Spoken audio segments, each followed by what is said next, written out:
You shared a moment with me that you got a call and they said, and when I say they, Kevin and his mom said, we don't want you to come up here. How did that feel? What's going through your head?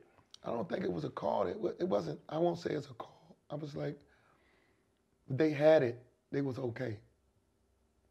And I don't think it was a malicious call. That wasn't it. At that time, I might have thought it was malicious.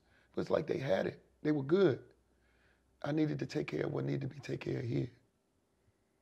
But I took it to be malicious. And it wasn't. And so I didn't go. I didn't go to any of his home games in Seattle. Was it because of the hurt and the pain of how you received it? Yeah, it was about how I received it. You know what I mean? But at the time, God was humbling me. Because my ego was on 100 for no reason. He just bought me a new car. I'm riding around in my new car. I ain't barely going to work. Acting a fool. You know what I'm saying?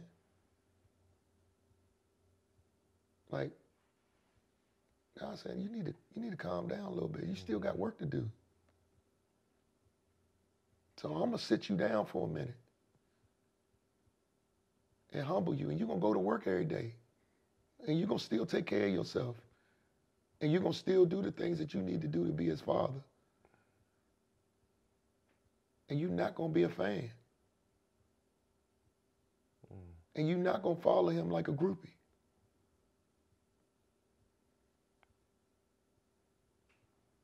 Because you still got to suffer the consequences for your actions. And that was a humbling experience, but I took it. It was really good for me, though, man. It turned me into the man I am today. And yeah, I heard it. I'm going to work every day. This dude going to work, his son in the league. No, his son don't mess with him. I heard it. I just kept on grinding. I'm like, God, I know you carrying me through this. But at the time, I want to say at that time, I still was pissed. I was mad. Like I did everything you asked me to do, God. Like, why now? Why I can't go out here and flaunt? Why I can't go out here and say, that's not your thing. That's not what I got you here to do. So it took a lot, man. I sat in the house by myself a lot. I watched on TV. I went to a couple of away games. I went to his first pro game against Melo in Denver. I went to a couple of away games. But I went to every one of Tony's home games at Towson. Because he was his junior year at Towson, and Kevin was in the league. And so Tony, I wanted to be running behind Kevin. But I know Tony needed me to be there, and God knew I needed to be sitting in them stands for him. Because he needed some support. So some hard, humbling times, but man, I look back on it, kind of made me who I am today. So did Kevin ever call you like, Dad, why you're not at the game, or I need some advice? He was too busy trying to figure his way out. You know what I'm saying? Like, you talking about, you put an 18-year-old kid, he wasn't even 18, 17.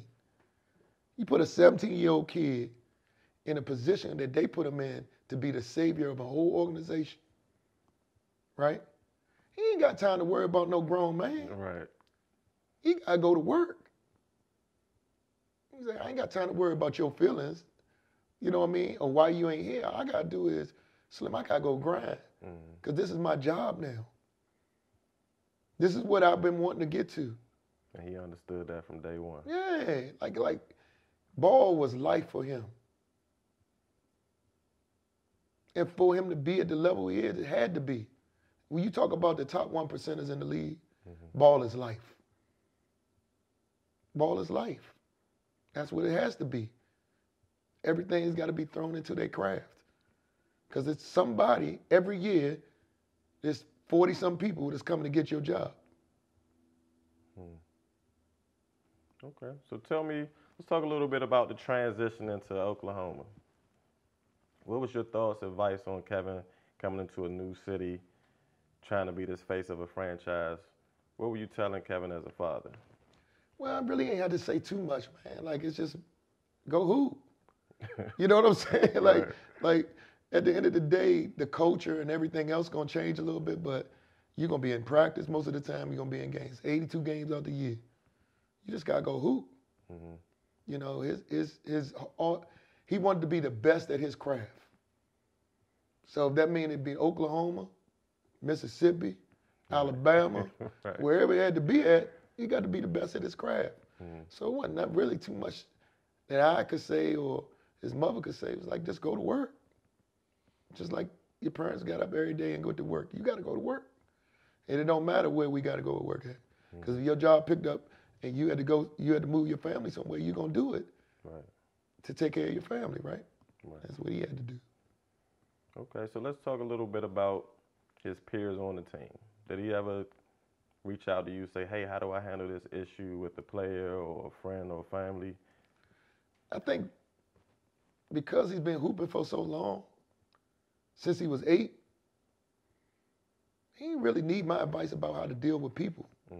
Because he had to do that on different teams. You got to understand, he's been playing on different AAU teams, different high school teams. So at the end of the day, in basketball, y'all all got the same goal. As long as you got the same goal, you're gonna be successful. And we saw the success. I mean, a young team like that at 23 going to the finals, he need no advice from me. You know what I'm saying? Yeah, 3 MVPs on one team. Right. You know what I mean? They were just great together, and they really liked each other. You know what I mean? So, like, it was great to watch them play. You know what I mean? Because they were just so young. They didn't have a care in the world, and all they needed to do was hoop. So why do you think it didn't work?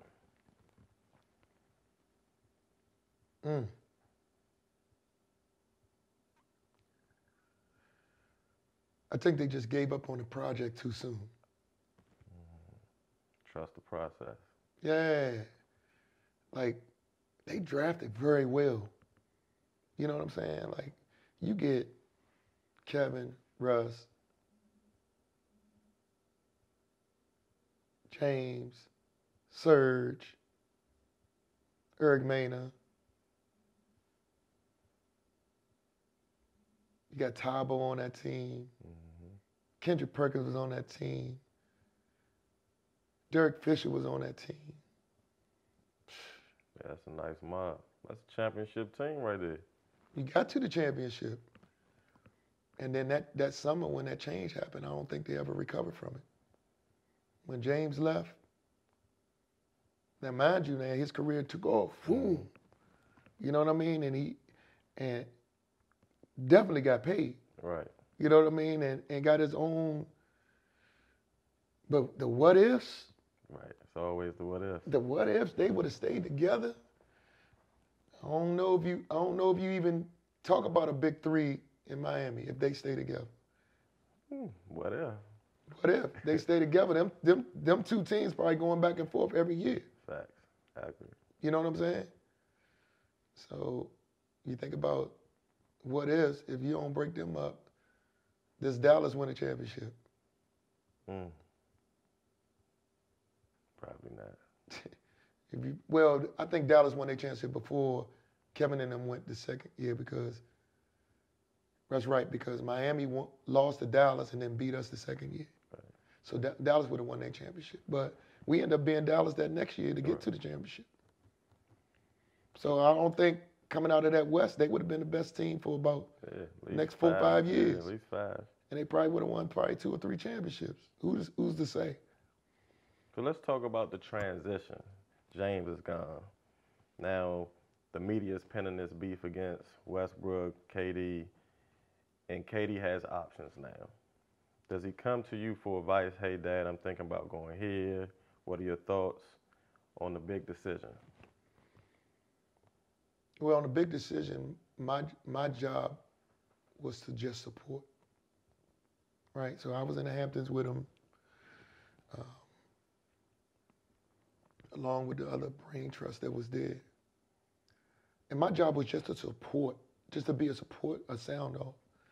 And the only thing I told him was, and this is not in his nature to do,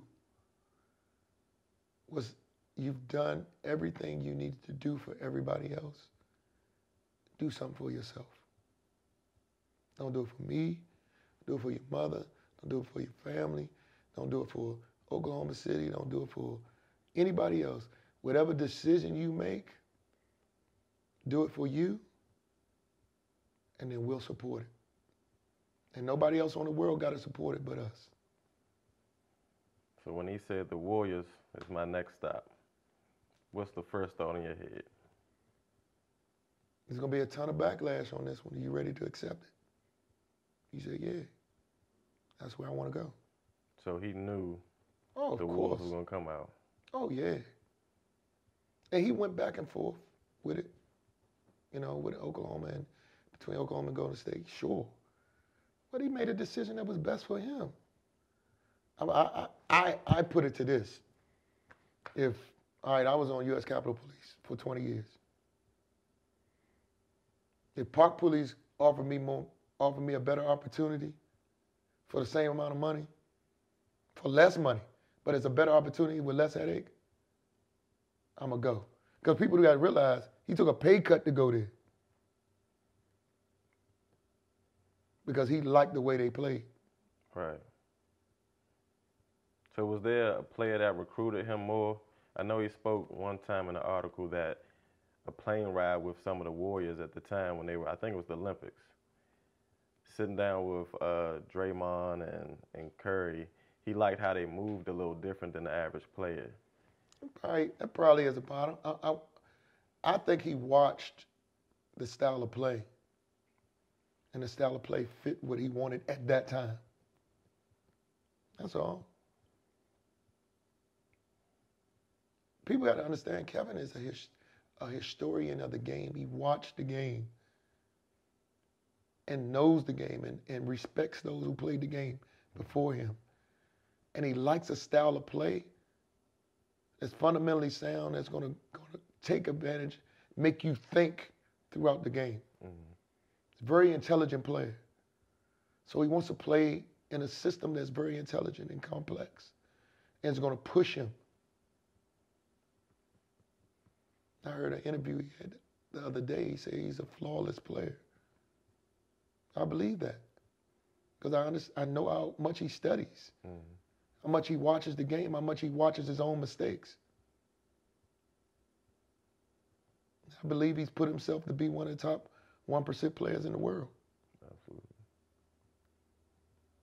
So let's talk about the transition. So now we're with the Warriors. Kevin Durant is now a Warrior. How hard was it for Kerr to break through to Kevin Durant? I don't think it was hard. I don't see the transition being hard. I think Kevin can adapt to any style of play. He's shown that already. But you got to think Kevin chose them. They didn't choose him. He chose them.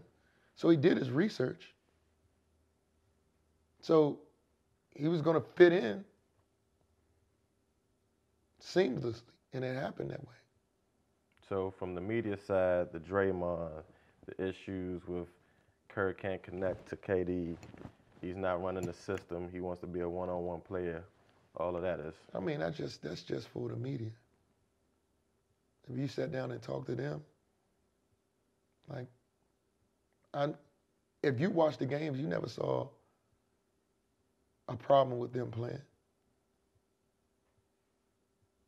Everybody gonna have their issues in certain games. Mm-hmm. That's in any sport. But if you look at the totality of their success in the 3 years he was there, they got to the finals all 3 years. You don't get there by accident. They got to the finals all 3 years. And if him and Clay don't get hurt, they probably win 3 years. So let's talk about the injury. We know KD is hurt, and he decides to come back and play in the game. Was that more for the fans, or was it his decision? He's a competitor, man. Like, our family competes in everything. We could play 2K. It's going to be vicious. We could play Madden. It's going to be vicious. So you nice like, on the sticks. Yeah. We gonna, like, we compete in everything. If we playing in the driveway, it's a competition, man. We competitors. You know what I'm saying? So, like, he has a competitive spirit. So it didn't mean if they tried to stop him from playing, he was gonna play. So no matter what, you knew Kevin was gonna play. He was gonna play. He was gonna play. He told me, I'm gonna play. I feel like I can help him. That's what he told me. All right. So what was the discussion after he got hurt playing in that game? Got to go to work. Like, our family has been through a lot worse than that, bro, and survived. This is just another, we know that through every, and I won't call them bad situations, every adverse situation that we've been through, success has been on the other side. We've really been a successful family. Mm-hmm. Absolutely. You know what I mean? Definitely. All of us. Yes. Every when I talk about my 4 kids and myself, we've been successful in everything we touched. It doesn't mean we haven't been through no adversity. We've definitely been through some adversity. But we fighters. We fight against other people, but we definitely fight for each other. Mm-hmm. And that's the one thing I can say. Okay, and now last, we'll touch base on New York. Kevin's decision to go with the Nets. So they were back and forth between New York Knicks and the Nets. I don't think it even was the Knicks. There was never a case he was going to the Knicks. I think those guys had made a decision that it was a style of play that they wanted to play with. Now, mind you, I'm a Knicks fan. Sorry to hear that. You know what I'm saying? So you know, that would have been the icing on the top of the cake for him to be playing for the Knicks. Something that I would have wanted him to play. But that's a selfish, fleshly thing for me. But as a father, I want you to go somewhere where you're going to enjoy playing the game. And he wanted to go somewhere where he chose the Nets. Is the place that he felt like he wanted to continue his career at. So do you ever see him being a Wizard? The question was asked him the other day. He said no, so I'm going to leave it at that. You know, he said he played enough here in this area. And that's nothing against the Wizards organization at all. But he said he played his high school. He played his, from elementary school all the way up to high school, he played here. He wants to go play somewhere else.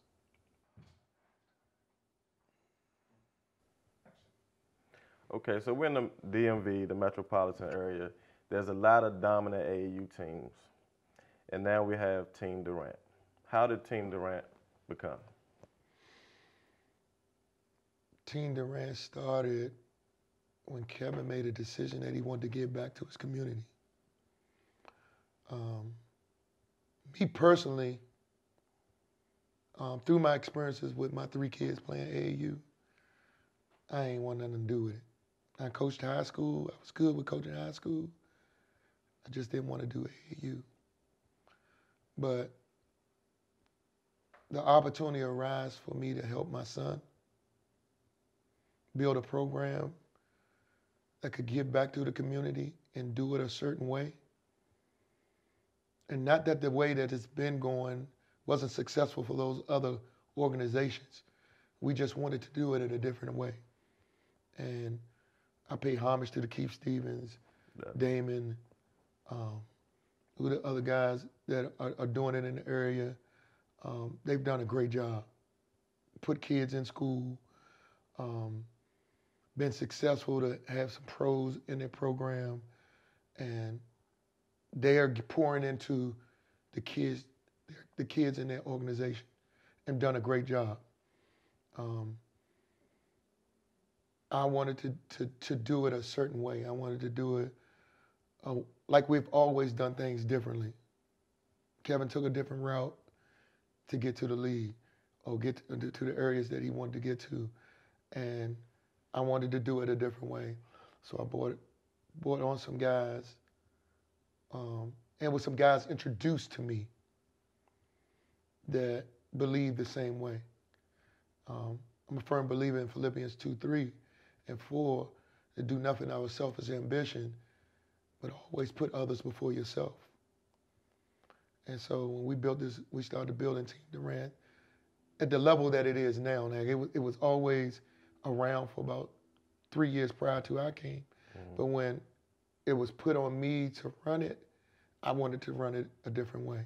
How was that conversation? So did Kevin say, Dad, I want you to be the director for the program, or how did you become the director? I went to him, and I was like, give me an opportunity to help build your program to a level of a national, it can be recognized nationally, and that we can help hundreds of kids get into college and without being in debt. Mm-hmm. Get in college and through college without being in debt, and the networking that they're going to get when they go through this, so they can be successful young adults and come back and pour back into the community, so we can have a constant influx of young men and women coming back into this community, mm-hmm. which we love and which we've been raised up in, that we can continue to keep this going for hundreds of years. Gotcha. Right? Mm-hmm. So that's pretty much what we base the organization on, is we pour into somebody, teach them to pour back into somebody, and we keep that going on and on for a whole bunch, for a long time. Gotcha. You know, and continue to pour in generation. Mm-hmm. And we've been blessed with some great families who trusted us when they didn't have to, mm-hmm. that they had choices, but they decided to trust us.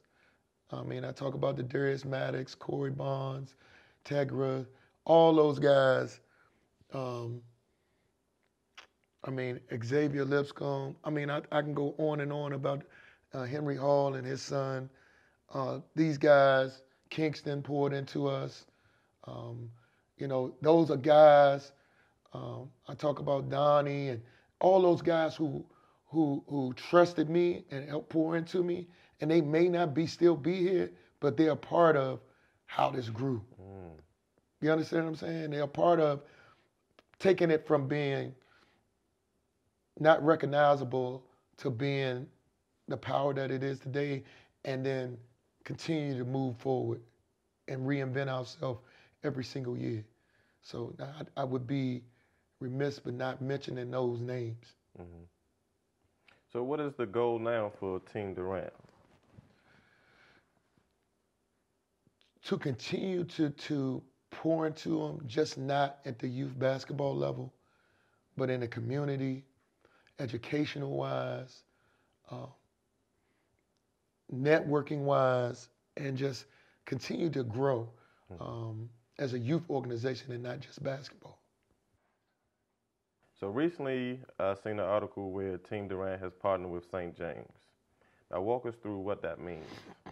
So that means Team Durant is going to be a part of help building a basketball experience at a great venue, a great idea created by Kendrick Ashton and Craig Dixon, who came up with an idea that was amazing about a wellness and entertainment center. Mm. And we are humbled that they asked us to be a part of that and help grow that throughout the country. So what is St. James? St. James is a wellness and entertainment center that covers the whole gamut of sports and entertainment and wellness, which is really important.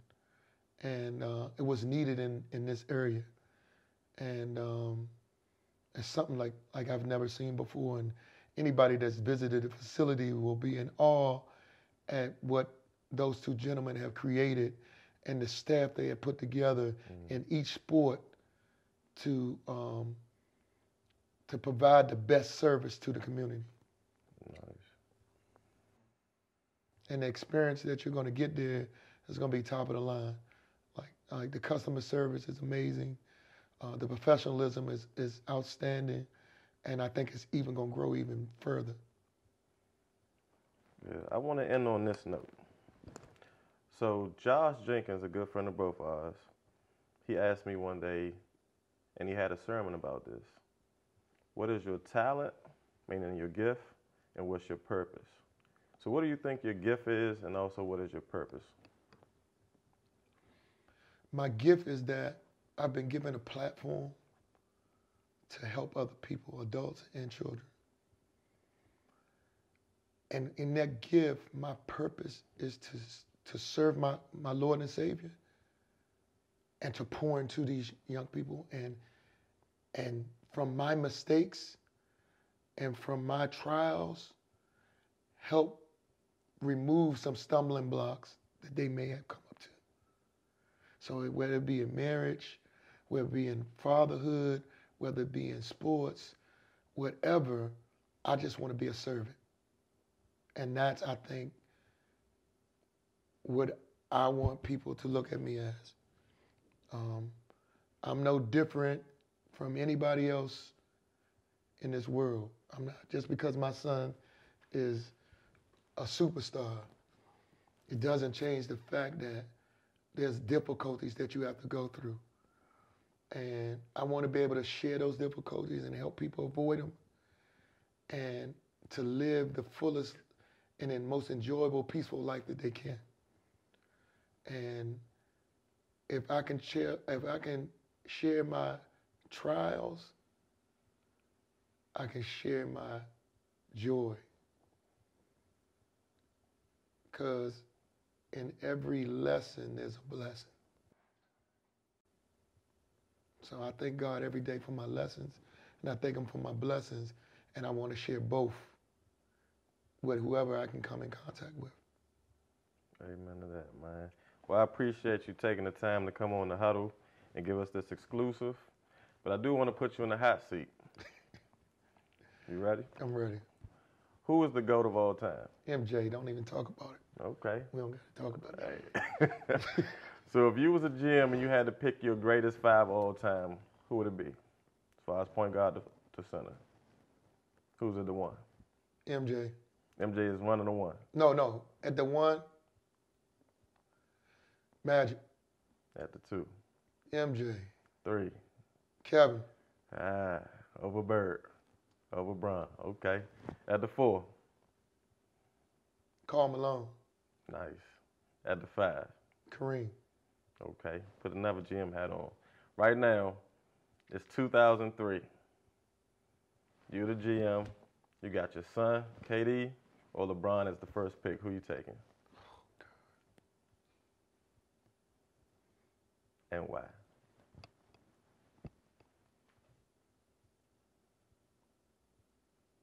Taking Kevin because he had 1 year of college. Nice. Okay. Well, man, I definitely appreciate you coming on once again. Thank you, man. Always, Appreciate man. you, brother. Absolutely. Thank you.